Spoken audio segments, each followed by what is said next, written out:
Apocalipse, capítulo de número 8. Sigamos estudando o livro do Apocalipse. Abram comigo.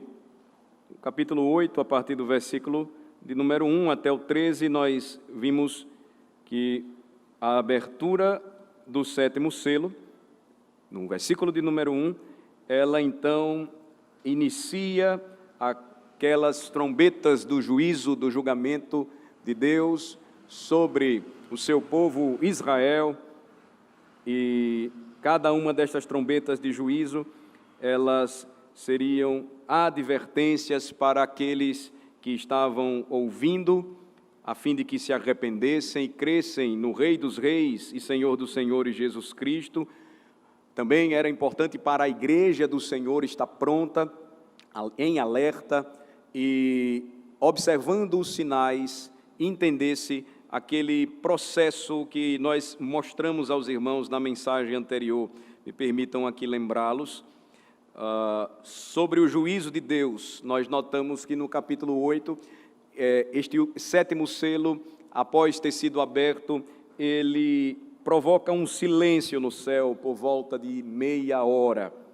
E aí nós vimos que essas situações ou circunstâncias, trombetas e silêncio, elas se assemelham a eventos históricos experimentados pelo povo de Deus no passado, como a queda das muralhas de Jericó. E aí nós vemos que sempre que um juízo de Deus se aproxima, há silêncio. E aí a sequência, silêncio, trombetas e a derrota ou a conquista dos inimigos de Deus. Então, o que João estava vendo, o que ele estava percebendo era tudo aquilo que viria, que o Senhor estava anunciando, o Senhor da igreja, Jesus Cristo, e que, portanto, a igreja deveria estar preparada. Ela não poderia perder a sua fé e esperança naquele que sempre cumpriu suas promessas. A partir do versículo 8, observem, nós vamos ver agora a segunda trombeta. A primeira trombeta fala da grande tribulação que viria naqueles dias, e me permitam lembrar aqui que era uma referência direta à destruição de Jerusalém, que aconteceria no ano 70. Então, isso é importante também mencionar. A destruição de Jerusalém ocorreu no ano 70 depois de Cristo, e essa destruição provocada trouxe muita devastação na Judéia. Antes da destruição de Jerusalém, os anos que antecederam foram terríveis, de grandes guerras ou dificuldades enfrentadas pelo Império Romano para suplantar insurreições ou revoluções entre as nações subjugadas. E na região da Judéia, que sempre foi considerada pelo Império Romano um verdadeiro barril de pólvora, aconteceram vários fatos. E um destaque aqui que eu procurei mencionar para os irmãos na mensagem anterior foi este: Israel, uma vez gloriosamente libertado do Egito, tornaria-se o próprio Egito. Então, os sinais que nós começamos a perceber, anunciados a cada toque das trombetas, lembrariam o povo de Deus, trariam à memória para o povo de Deus os acontecimentos de juízo sobre a nação egípcia, porque escravizou o povo de Deus por 400 anos. Agora, observem, estes juízos viriam sobre aquela nação, aquele povo que no passado, gloriosamente, havia sido libertado por Deus da escravidão de Faraó, agora se tornando o próprio Egito. Então, vamos seguir. Agora nós temos a segunda trombeta, e há uma menção importante nesta segunda trombeta aqui sobre as montanhas se mexendo ou se movendo. Vejam só, versículos 8 e 9. O segundo anjo tocou a trombeta, e uma como que grande montanha ardendo em chamas, ela se moveu. Observem, ela foi atirada ao mar, cuja terça parte se tornou em sangue, e morreu a terça parte da criação que tinha vida, existente no mar, e foi destruída a terça parte das embarcações. A condenação predita por Jesus sobre Jerusalém, que cairia sobre Jerusalém, e esses eventos aqui, de forma direta, eles iriam se cumprir entre os anos 66 e 70. A culminância seria no ano 70, a destruição total de Jerusalém e, consequentemente, o glorioso templo.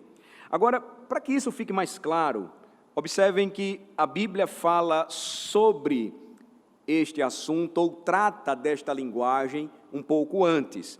Os reinos, por exemplo, são chamados frequentemente na literatura bíblica de montanhas. E os juízos que caem sobre eles são descritos com imagens apropriadas. Então, quando nós lemos a Escritura, o que é que nós vamos perceber? Que tanto esta palavra montanha, ela vai acontecer em expressões de fé ou de juízo. E aí nós precisamos lembrar muito bem disso, porque, repito, esta é a linguagem que João está aplicando quando recebe a visão do Apocalipse, porque esta é a linguagem dada pelo próprio Cristo. Ela já era conhecida do povo de Deus nas páginas do Antigo Testamento. Então, vou repetir, os reinos são frequentemente chamados de montanhas nas Escrituras e os julgamentos que caem sobre eles são descritos com imagens apropriadas.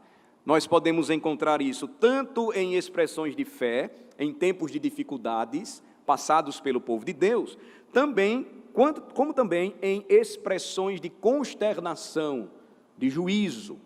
Vamos aqui ver. Um deles nós acabamos de cantar, uma expressão de fé. Portanto, não temeremos, ainda que a terra se transtorne e os montes se abalem no seio dos mares. Então, a linguagem dos montes ou montanhas, aplicado a uma expressão de fé.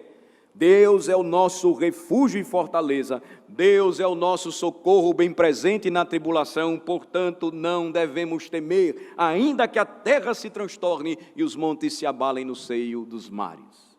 Agora também nós temos descrições de juízo, usando esta imagem.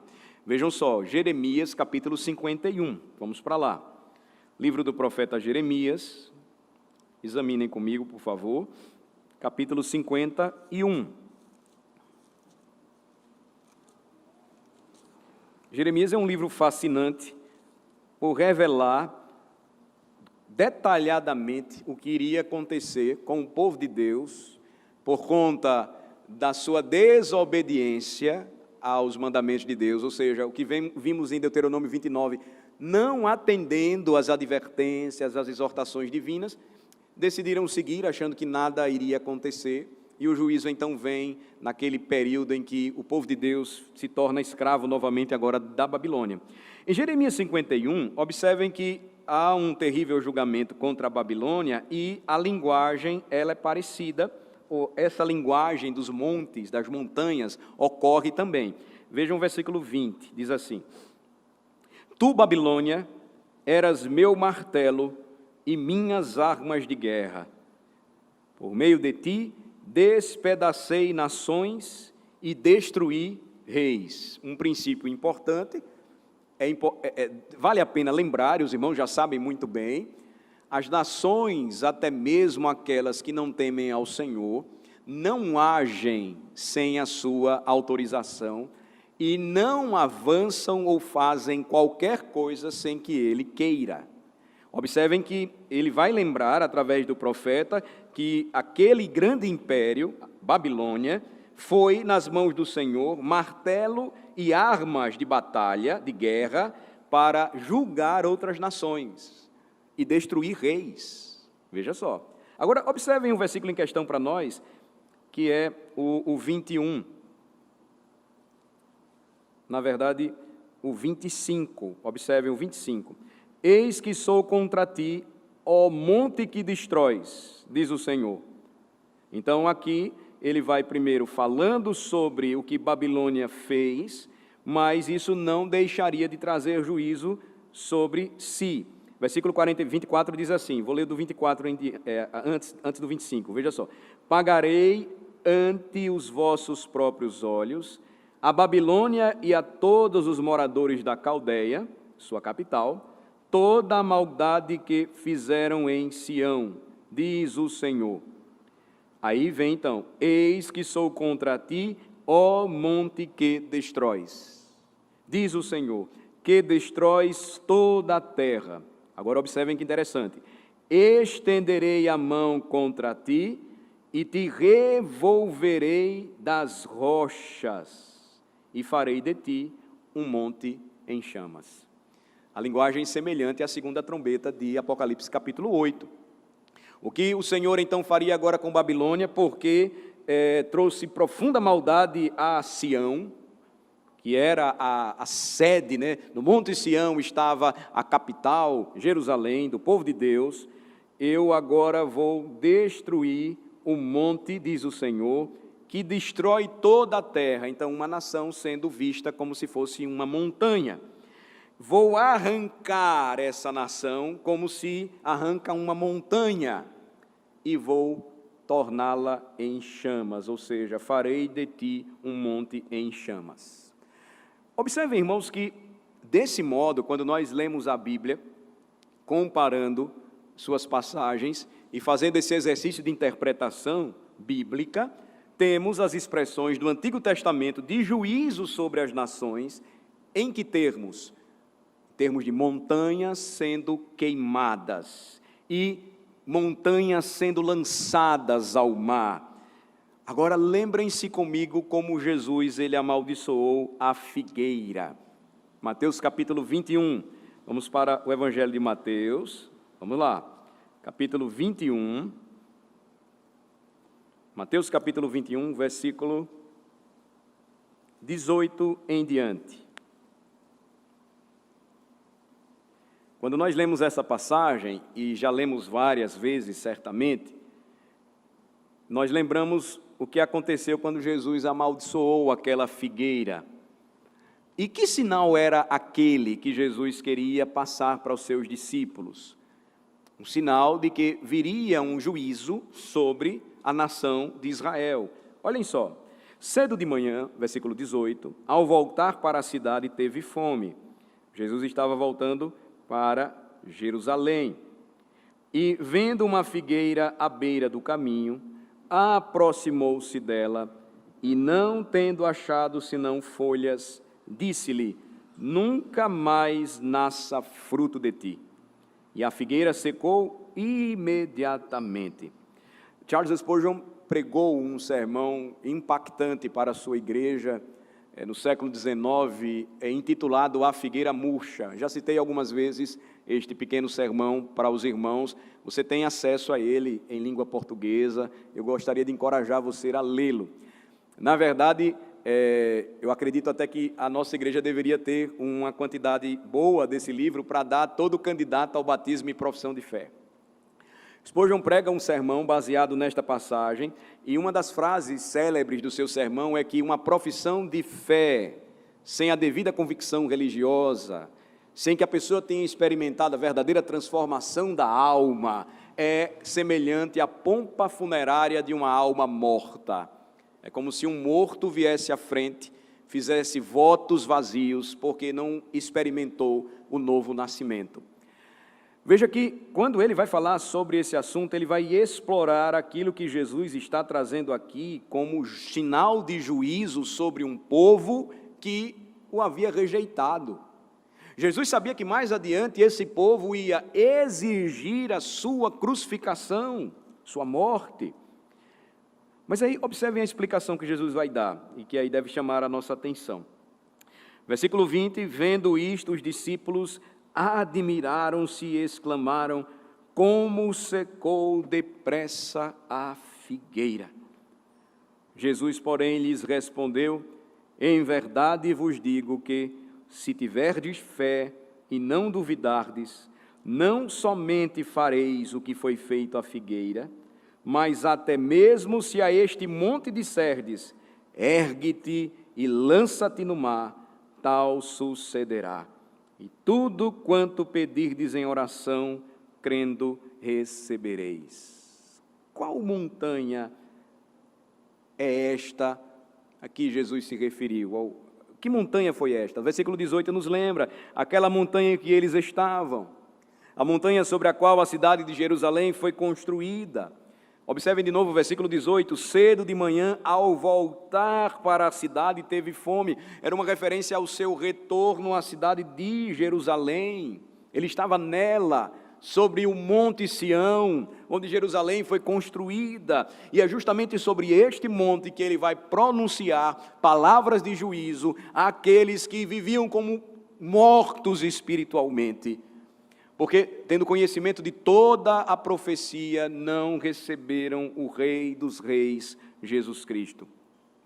Em outras palavras, irmãos, Jesus amaldiçoou a figueira, que representava Israel, e então disse aos seus discípulos que sua ordem oficial, dada com fé, seria o instrumento que faria com que Jerusalém fosse lançada ao mar. Primeira vez que eu li essa passagem, logo que conheci a Cristo, eu não conseguia compreender a sua dimensão. Mas os anos se passaram e eu continuava a não entender. Algo apenas ligado, eu cria, estava certo com respeito ao poder da oração, movida pela fé, de grandes feitos que nós poderíamos realizar em nome de Jesus. Mas perceba, nós não podemos ler esta passagem desmerecendo os seus símbolos. Jesus fala a linguagem da montanha, ele usa uma imagem que os discípulos conheciam bem, porque na Bíblia de seu tempo as montanhas representavam as nações. Então, quem derrubou Jerusalém? Esta é a pergunta. Historicamente, foi o grande general Titus Vespasianus, que depois se tornaria imperador romano. Mas, em um sentido mais profundo, Jerusalém foi derrubada pelos 12 apóstolos de Cristo. Jerusalém foi derrubada pelas orações dos mártires perante o trono de Deus, clamando: até quando, Senhor, não farás justiça? Era nesse sentido que o Senhor estava se referindo ao que aquela figueira representava e ao que os discípulos poderiam fazer se pedissem com fé que aquele monte fosse removido. O mar provavelmente representa as nações gentílicas, ou seja, as nações não judias, pagãs, e a Bíblia sempre se refere, usando a imagem do mar como as nações em todas as Escrituras. É impressionante como nós percebemos que o povo de Deus sempre teve resistência ao mar. Se vocês perceberem, apenas Salomão investiu em embarcações ou frotas de navios, lançando pão sobre as águas, que é aquela linguagem no Eclesiastes de um investimento duradouro, de enviar ao além mar embarcações na esperança de trazer tesouros, somente no reino de Salomão. Observem que as outras nações exploravam bastante o mar, mas os judeus sempre, quando nós lemos até mesmo Salmos, os mares, as ondas, as tempestades, sempre trazem pavor e medo ao povo de Deus.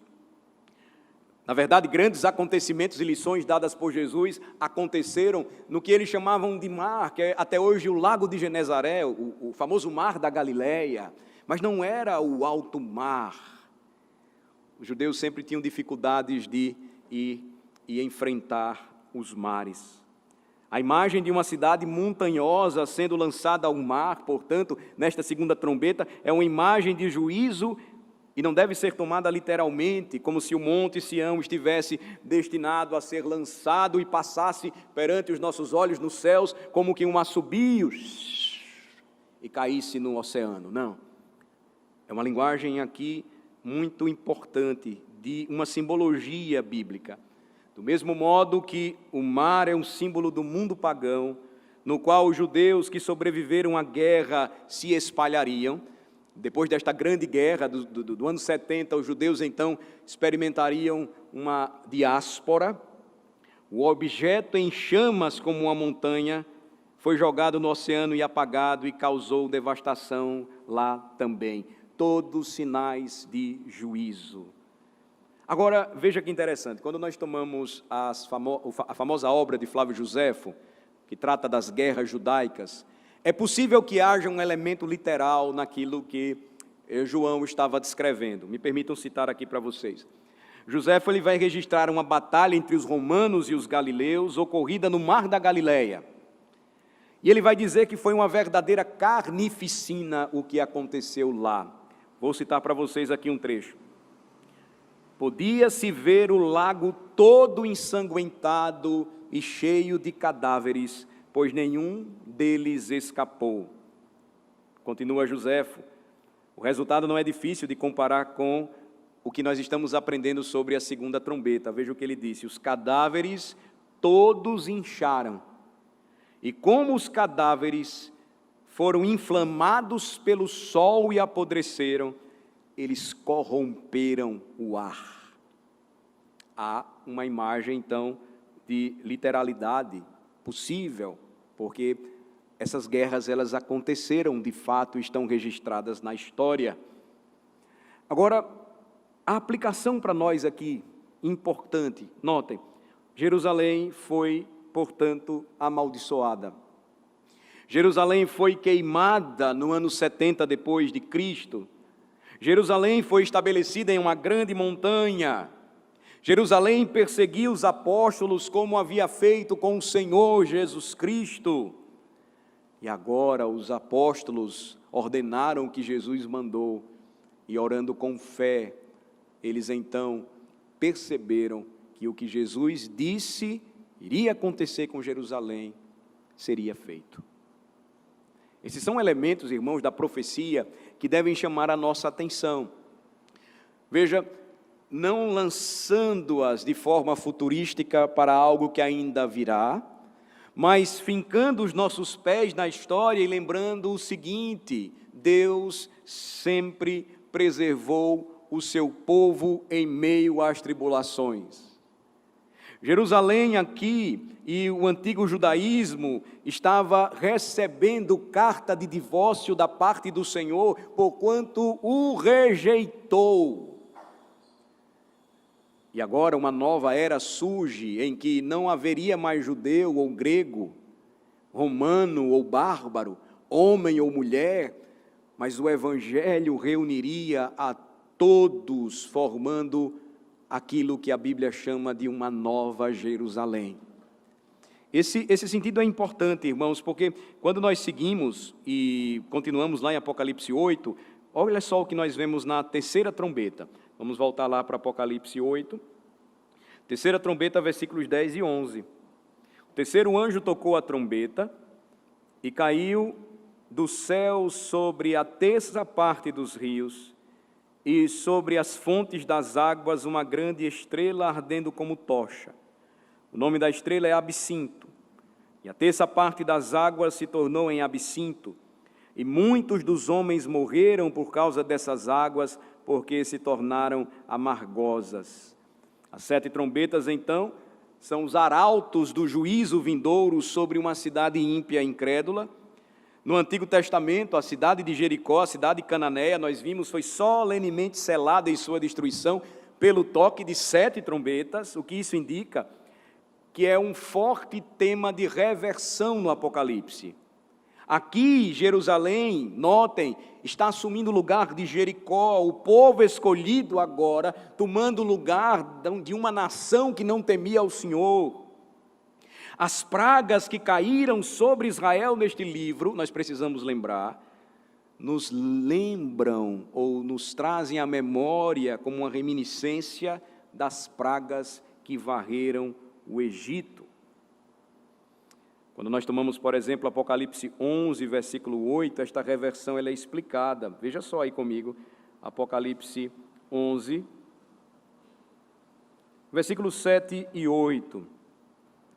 Quando tiverem, então, concluído o testemunho que devem dar, uma referência às 2 testemunhas ou mártires do Apocalipse, que nós vamos estudar depois, a besta que surge do abismo pelejará contra elas e as vencerá e matará.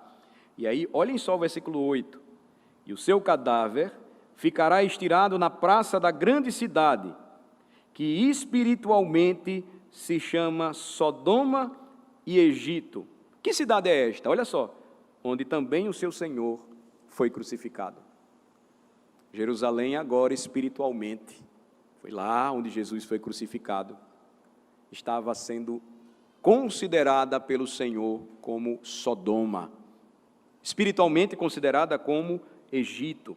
Jerusalém identificada assim, observem. Então, esses são os dois grandes lugares do Antigo Testamento mais conhecidos pelo juízo que caiu sobre eles do céu. Egito e Sodoma. Como Sodoma foi destruída? Nós sabemos. Como o Egito sofreu com as pragas? Nós também sabemos. A mesma coisa, a mesma verdade é encontrada nesta passagem e encontrada no Antigo Testamento, quando o Senhor trouxe juízo caindo do céu sobre duas cidades impenitentes.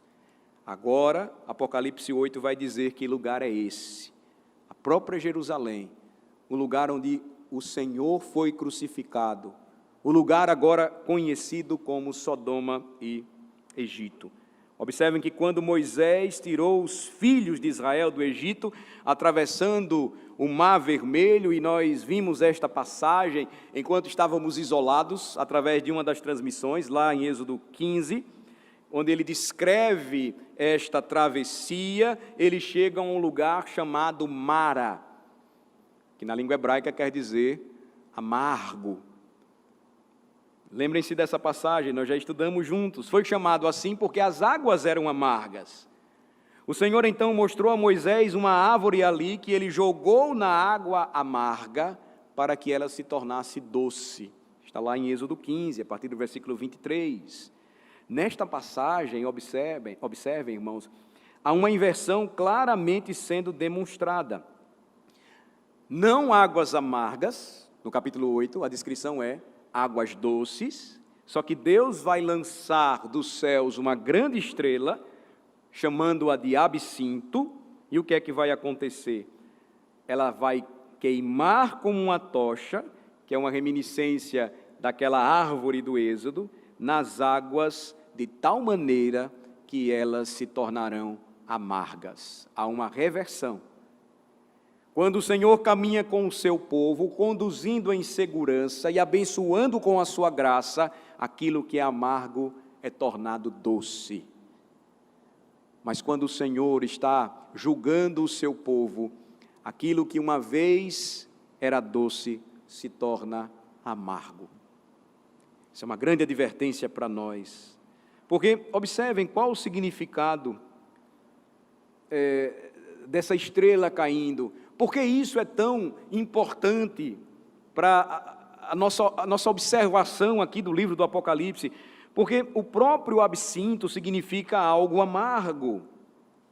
E esse é o nome dado à estrela que cai dos céus.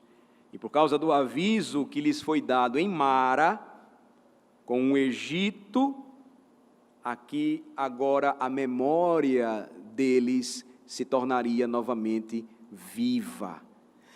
O que é que acontece, irmãos, em toda a pregação da palavra?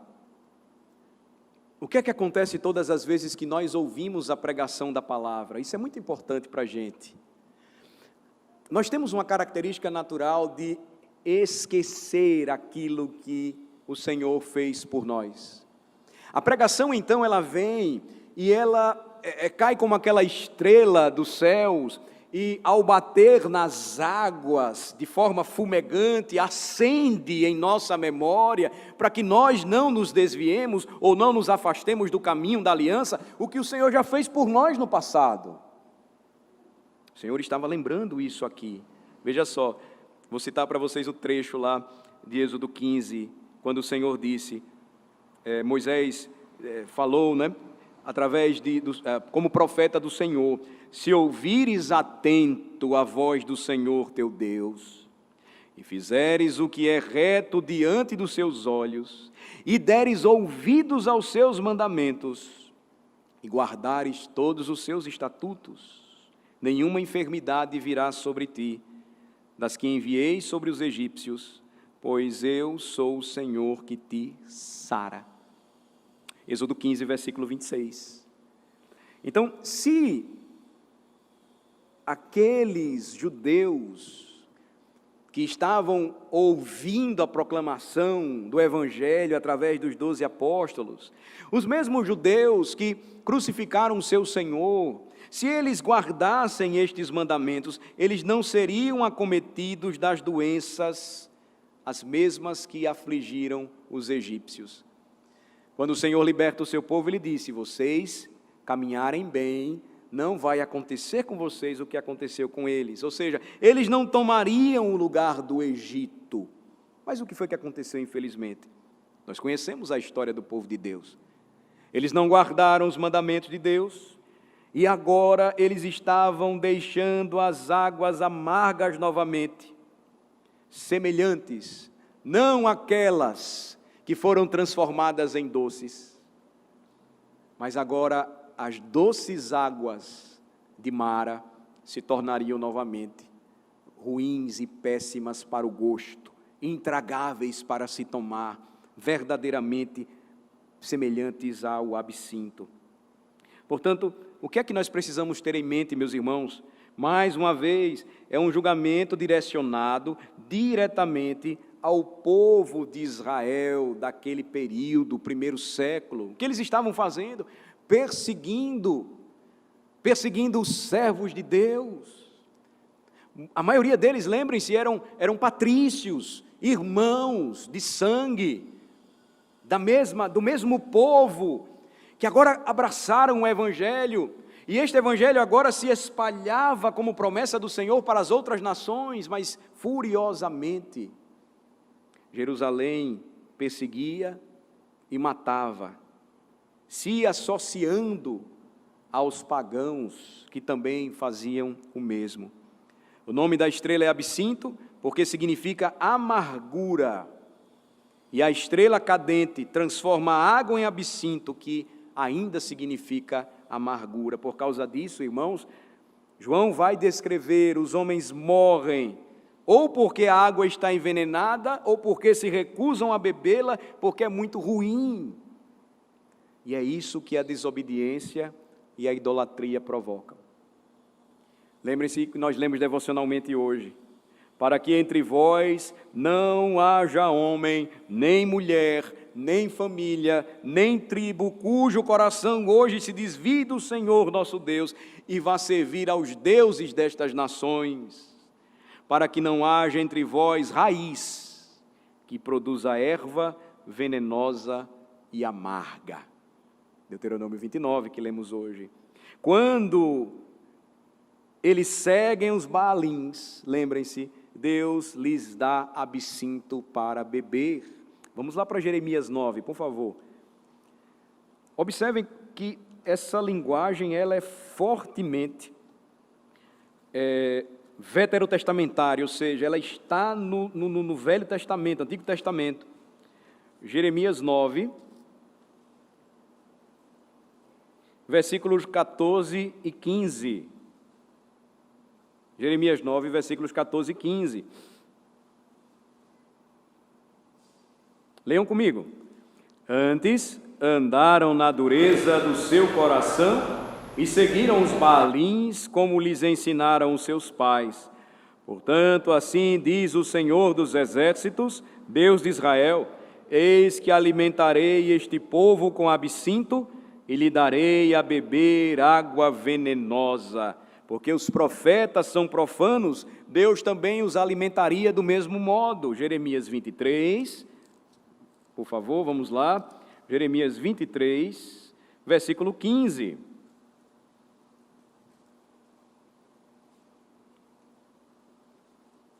Vamos ler. Portanto, assim diz o Senhor dos Exércitos acerca dos profetas: eis que os alimentarei com absinto e lhes darei a beber água venenosa, porque dos profetas de Jerusalém se derramou a impiedade sobre toda a terra. Esta foi, irmãos, uma das marcas dos julgamentos terríveis de Deus, ferozes de Deus. Fartou-me de amarguras, diz Jeremias em Lamentações capítulo 3. Saciou-me de absinto. Lembra-te da minha aflição e do meu pranto, do absinto e do veneno. O profeta sabia disso. O profeta estava vivendo um contexto em que o povo de Deus não se arrependia de seus pecados, mesmo diante de um terrível juízo. Ele sofreu também. Por isso que ele é conhecido como um profeta de profunda depressão na Bíblia. Ele é conhecido como um profeta que sofreu muito, chamam-no até de profeta chorão, mas na verdade porque ele clamava e ele sofria, vendo o que iria acontecer com o povo, mas o povo não se arrependia. E em um caso foi o pecado, ou seja, transformar o julgamento em absinto, que convidou a um julgamento posterior de Deus contra o seu povo. Amós capítulo 5 diz assim: buscai ao Senhor e vivei, para que não irrompa na casa de José como um fogo que a consuma, que não haja em Betel quem o apague. Amós capítulo 5, versículo 6. Foi precisamente, irmãos, o grande pecado cometido da parte do Sinédrio, condenar o Senhor Jesus a uma cruz de madeira. O que ofereceriam a ele? Vocês lembram? Vinagre, um vinho que tinha um sabor muito ácido, semelhante ao vinagre predileto dos soldados romanos. Ofereceram a ele este vinagre com fel. Pensem comigo, o que foi isso senão o crime de transformar a justiça de Deus em absinto? Será que não seria isto terrível, suficiente ao ponto do Senhor trazer um julgamento de proporção cataclísmica sobre a gloriosa cidade de Jerusalém no ano 70? A cidade santa se tornaria maldita aos olhos do Senhor. Quero parar por aqui, para que meditemos sobre as trombetas sem muita correria, mas por ser uma passagem de difícil compreensão e absorção, observemos, examinemos com detalhes, cuidadosamente, chamando a nossa atenção para o fato de que o povo de Deus é chamado por Deus a uma vida santa, obediente, cheia de temor e tremor. Todas as vezes que o povo de Deus se reúne, a congregação se reúne, o corpo de Cristo está reunido, estamos na montanha de Deus, estamos na presença de Deus, e nós não podemos chegar aqui de qualquer jeito, nós não podemos servir ao Senhor de qualquer forma. Se fizermos isso, é como se trouxéssemos para ofertar a Ele vinagre e absinto, fel. Uma cidade santa se tornaria maldita aos olhos do Senhor pelo que fez. As bênçãos do pacto, elas permanecem sobre o povo de Deus, mas não nos enganemos, suas maldições também, caso nós nos voltemos contra o Senhor. Pedro vai nos lembrar que aqueles que professam sua fé uma vez, são selados com o batismo, esse passaporte celestial, a identidade celestial, a marca desta identidade, e vivem contrariamente ao que o Senhor espera de nós, nos ensina, aponta para nós. Pedro vai lembrar que estes se assemelham a um cão que, após vomitar, ele torna a comer o seu próprio vômito. Essa imagem ela é bem interessante porque nós vivemos na era dos pets, e eles até são vistos por muitos como se fossem filhos, netos, irmãos e por aí vai. Mas a natureza deles nos lembra, e eu já criei muito cachorro, quando ele vomita, se você não tira o vômito, ele volta e come tudo. É um cão. A palavra de Deus aplica esta imagem a nós quando rejeitamos a Cristo, que tornou a nossa vida amarga em doce. O apóstolo vai dizer ainda que nos assemelhamos a uma porca que volta para a lama. É a natureza do suíno. Lutero usou essa imagem para explicar a questão do livre-arbítrio do homem. que ele dizia ser escravo da vontade, o que é bíblico de fato. E ele usa essa imagem, outros citam a imagem que ele usa de um urubu também, para mostrar que se você colocá-lo diante daquilo que a sua natureza o atrai, ele vai até ela. O urubu, ele vai atrás da carne putrefada, ele não vai atrás da picanha, do churrasco, da boa salada, ele quer aquilo que a natureza dele o inclina. A porca volta para a lama. Essas trombetas de juízo nos chamam a atenção, irmãos, porque foi precisamente este o grande pecado de grande parte do sinédrio, dos religiosos dos dias de Jesus, dos judeus em sua grande maioria. E por isso eles condenaram o Senhor à cruz e o ofereceram àquele que veio com doces e transformadoras palavras, a amargura de suas almas, de seus corações, mortos em seus delitos e pecados. A mesma advertência, ela está hoje sobre nós. Se estamos passando por uma situação difícil e de juízo, e devemos entender assim, a igreja precisa rever seus procedimentos, os crentes precisam rever seu estilo de vida, as famílias precisam se ajustar perante o trono da graça do Senhor. Nós precisamos priorizar aquilo que o Senhor nos diz ser prioridade. Se fizermos diferente, irmãos, corremos o risco de vermos em nossa própria vida as nossas águas doces se tornarem amargas. Profecias têm se cumprido, dentre elas aquela que nós claramente estamos percebendo, o Ocidente voltando as suas costas para o Senhor e rejeitando tudo aquilo que recebeu. E agora o Senhor trazendo juízo por meio de nações e povos de outras línguas que agora buscam dominar pela força, pela violência, pelo terror e pela destruição aqueles que viviam livres e experimentavam a sua liberdade em Cristo, mas que agora, abdicando-se de Cristo e de seu reino, acham que são verdadeiramente livres, se afirmam que não creem em coisa alguma. Que tal coisa, meus amados irmãos, não aconteça conosco, mas que quanto mais vemos que o dia se aproxima, firmemo-nos na fé, caminhemos em comunhão e amor, sigamos aquilo que diz a palavra de Deus, não permitamos que o nosso pecado, como diz Deuteronômio 9, porque é fruto da nossa idolatria, produza em nós o fel e o absinto amargoso, e que traz destruição, e que destrói tudo ao seu lado, e que quebra toda a solidez edificada na rocha que é Cristo Jesus. Quero encerrar lembrando aos irmãos o que o Senhor Jesus falou, ensinando aos seus discípulos: todo aquele que ouve as minhas palavras e as pratica, é comparado a um homem prudente que edificou a sua casa sobre a rocha, um homem sábio.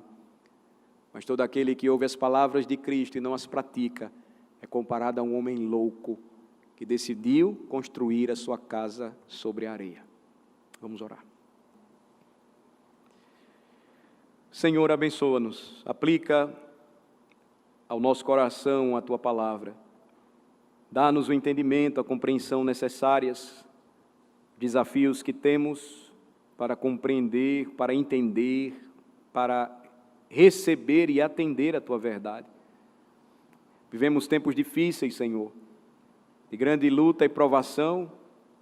Se não vivemos aquela que é externa, mais forte e que irmãos nossos experimentam lá fora, temos vivido provações e aflições internas da nossa própria alma, de dúvidas que tentam tomar conta do nosso coração, do amargor, do absinto do nosso pecado, que tenta nos desanimar e enxergar a vida como se fosse tudo preto e branco, tudo acinzentado, e não enxergamos mais a beleza do Evangelho, até mesmo em meio às lutas, e não nos alegramos mais nas provações da nossa fé.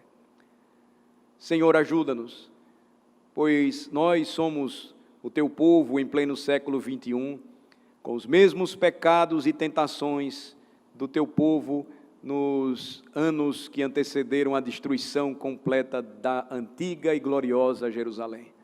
Ajuda-nos, Senhor, e concede-nos a graça de aprendermos mais da tua palavra, vivermos por tua palavra, sempre confiando, descansando no poder do teu evangelho.